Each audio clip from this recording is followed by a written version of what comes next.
যখন তার 15 বছর বয়স তখন সে 10ম শ্রেণীতে পড়ে। এই সময়ই তার নয়ন নামে একটি ছেলের সাথে বিয়ে হয় এবং 1 বছর পরেই তার একটি কন্যা সন্তান জন্ম নেয়। তারপর তার সাথে যা যা হয় তাই নাটকের মাধ্যমে দেখানোর চেষ্টা করা হয়েছে। বৌমা, ও বৌমা, আমার চাটা কই? আসছি মা। এই যে মা, আপনার চা। এত দেরি কেন চা দিতে? মা, কাল রাতে নিশার শরীরটা খুব খারাপ ছিল, তাই ঘুমোতে দেরি হয়েছে। সকালে উঠতে দেরি হয়, তাই চাটা। আহা রে, মহারানী আমার, সকাল 7টা পর্যন্ত পড়ে পড়ে সে ঘুমোচ্ছে। এই যে হতভাগী, তোকে কি আমি কি ঘুম থেকে ওঠাবো এখন? তোর মাথায় নেই যে সকালে উঠে আমার চা লাগে, না হলে আমার ঘুম ভাঙতে চায় না? না মা, আসলে আমি তো ইচ্ছে করে করিনি। চুপ, একদম চুপ। একে তো দেরি করে ঘুম থেকে উঠেছিস, তারপরে আবার মুখে মুখে তর্ক। নয়ন, এই নয়ন, দেখ তোর বউ কিরকম ব্যবহার করছে আমার সাথে। হ্যাঁ মা, বলো কি হয়েছে? দেখ বাবা, তোর বউ আমার সাথে কেমন ব্যবহার করছে। কি রে বলবো, কি বলেছিস তুই আমার মাকে? না না, আমি কিছু বলিনি, সত্যি বলছি। তাহলে কি আমার মা মিথ্যে কথা বলছে? দেখেছিস তো বাবা, এই দুদিনের মেয়েটা আমাকে তোর কাছে মিথ্যাবাদী প্রমাণ করতে চাইছে। আরে না না মা, তুমি কি আমাকে পাগল পেয়েছো যে আমি ওর কথা বিশ্বাস করব? এই যে হতভাগী, এটা তুই মাথায় রাখিস যে তোর বাবা আমাদেরকে আমাদের প্রাপ্য যথেষ্ট পণ বা যৌতুক কোনোটাই দেয়নি। তবুও আমি তোকে এই বাড়িতে বউ করে নিয়ে এসেছি। ভেবেছিলাম তুই হয়তো আমাকে নাতি দিতে পারবি, কিন্তু তুই কি করলি? একটা মেয়ে জন্ম দিয়ে বসে থাকি। এরপরেও তোকে আমরা এই বাড়িতে রেখেছি, এটা তোর বাপের ভাগ্য, বুঝলি? হ্যাঁ মা, একদম ঠিক বলেছো। এই যে যা গিয়ে বাকি বাড়ির কাজগুলো কর, না হলে আজকে তুই খেতে পাবি না। রাধা কাঁদতে কাঁদতে সেখান থেকে চলে যায়। সে আর কিছু বলে না, শুধু নিজের বাবার উপর তার রাগ হতে থাকে। এরপর বারংবার এইভাবে শ্বশুরবাড়িতে সে খুবই নিষ্ঠুরভাবে অত্যাচারিত হতে থাকে। সে অতিষ্ঠ হয়ে ওঠে এবং নিজের কাছে কোনো মোবাইল না থাকায় পাশের বাড়ির এক কাকিমার কাছে যায় চুপ করে। কাকিমা, ও কাকিমা, বাড়ি আছো গো? হ্যাঁ বলো রাধা, কি হয়েছে? তোমাকে যে কি করে বলি একটা কথা। বলো কি হয়েছে, বলো।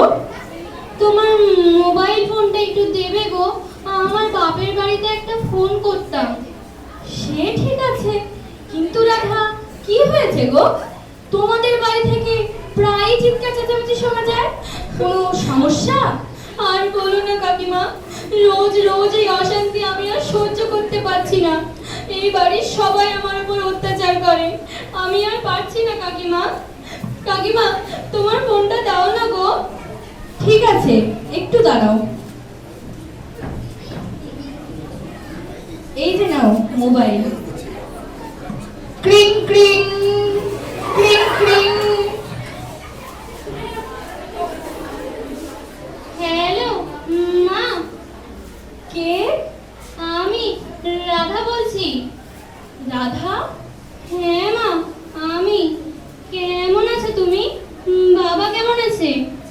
ভালো আছি মা, তোর বাবাও ভালো আছে। তুই কেমন আছিস? আমি ভালো নেই মা, আমি ভালো নেই। আমাকে এখান থেকে নিয়ে যাও মা, এরা সবাই আমার উপর অত্যাচার করে।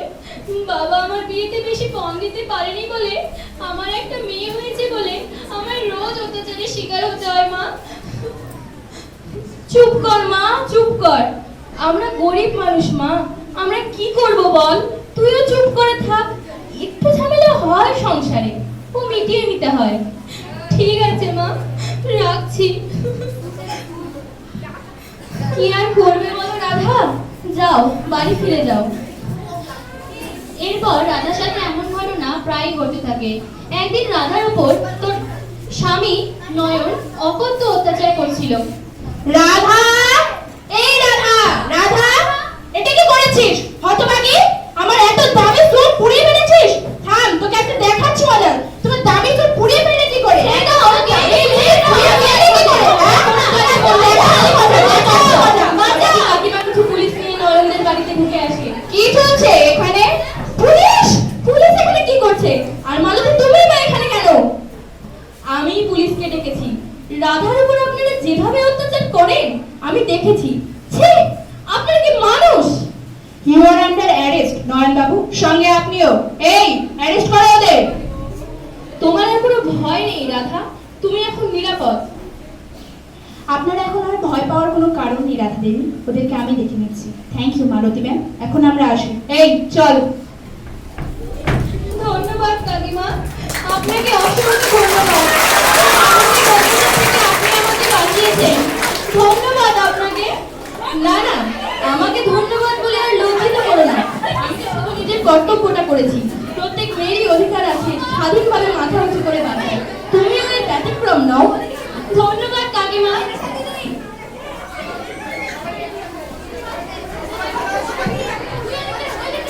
স্যার স্যার স্যার ও স্যার বন্ধ করে দেবো